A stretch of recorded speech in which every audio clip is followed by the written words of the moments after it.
nyuma y'uko perezida wa Amerika Joe Biden ahaye green light cyangwa se uburenganzira Ukraine kuba yarasa Uburusiya.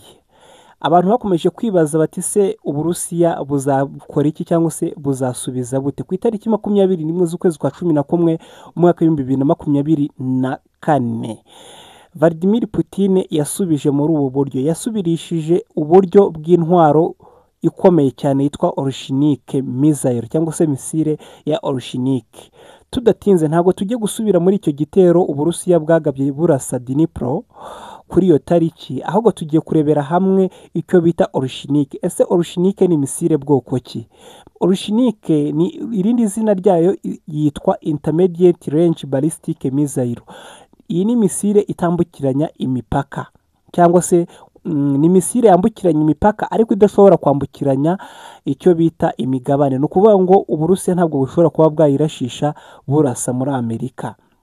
Ikindi ukwiye kumenya nuko iyi Oreshenik ari misile ishobora kugera mu ntera iri hagati y'ibihumbi 3 ndetse ibirometero 3,000 ndetse n'ibirometero 5,500.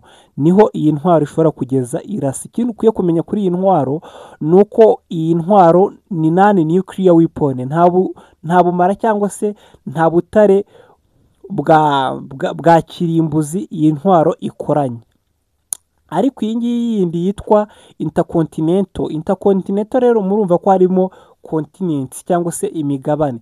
Intercontinental Ballistic Missile ni intwaro ishobora kurenza ibirometero 5,500. Ni ukuvuga ngo niyo ntwaro ishobora kwambukiranya imigabane.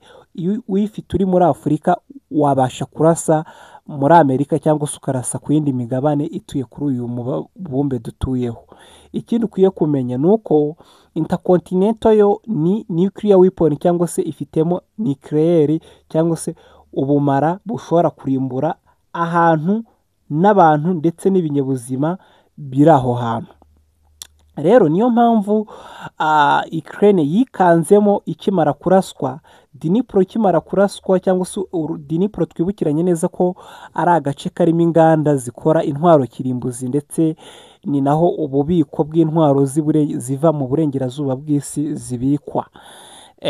Hakimara kuraswa Ukraine yagize ikibazo, Vladimir Zelensky yagize ikibazo agira ngo arashishijwe intwaro kirimbuzi cyangwa se arashishijwe intwaro nucleaire, kubera ko iyi Oreshenik yifitemo indi technology. Ntabwo ari igisasu kimwe gusa, ahubwo ni igisasu gifite imitwe 6. Buri mutwe nawe ukaba ufite indi mitwe 6. Ni ukuvuga ngo ni igisasu gifite imitwe 6, buri mutwe nawe ufite imitwe 6. Niyo mpamvu aho gikubise kirimbura ariko ntabwo cyica cyangwa se ngo gihumanye ibinyabuzima biri aho hantu. Ikindi ukwiye kumenya kuri Oreshenik nuko nta gihugu na kimwe ku isi uhereye muri Amerika kugeza aho wumviye aya makuru, nta gihugu n'iki ku isi gishobora kuba cyabona iyi ntwaro. Iyi ntwaro twibukiranye neza ko Putin yatangaje ko yari iri mu igeragezwa.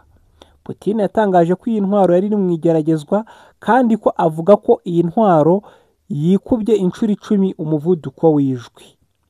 Mwumve uburemere bw'iyi ntwaro. Ikindi nuko iyi Oreshenik ishobora kugenda mu isegonda rimwe ibimaze kugenda ibirometero biri hagati ya 2 ndetse na 3.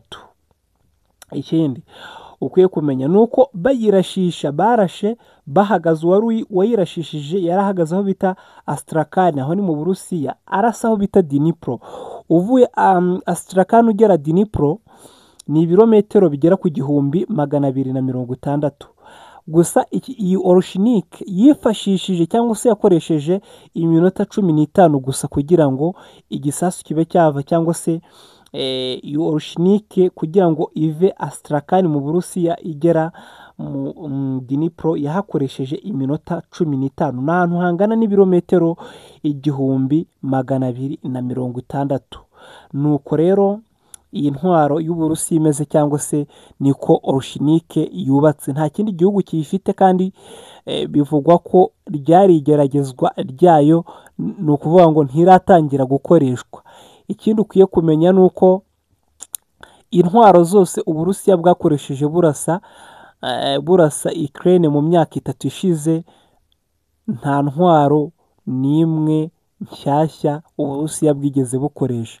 Intwaro zose Uburusiya bwakoresheje ni intwaro bwagiye bukoresha zagiye zisaguka mu ntambara zo mu myaka yagiye ishira, mu ntambara za Soviete mu myaka yagiye itambuka. Naho new version cyangwa se intwaro zigezweho Uburusiya ntiburazikoresha. Intwaro zijyanye na tekinoloji igezweho Uburusiya ntiburazikoresha. Murumva rero ko ibyo Biden yatangaje cyangwa se uburenganzira yahaye Ukraine bwo kuba yakoresha intwaro zibasha kurasa kure ari nk'igikorwa yakoze cyo gukoza agati mu ntozi nk'uko abanyarwanda basanzwe babivuga. Hano ni kuri Real Vibe, mboneraho n'akanya ko gushimira abakoze subscribe no gushishikariza umuntu utarakora subscribe kuba yakanda kuri iyo buto yanditseho subscribe kugira ngo inkuru zacu zijye zimugeraho nk'uko zigera ku bandi mbere y'igihe cyangwa se nk'uko zigera ku bandi batazibwiwe n'abandi. Imana ikomeze ibarindane n'imiryango yanyu mwese, ibahe ibyo mwifuza mu miryango, ibahe ubutunzi ndetse n'amahoro mu byo mukora byose. Njye nitwe Eric wacu, Imana ikomeze ibabe hafi mwese.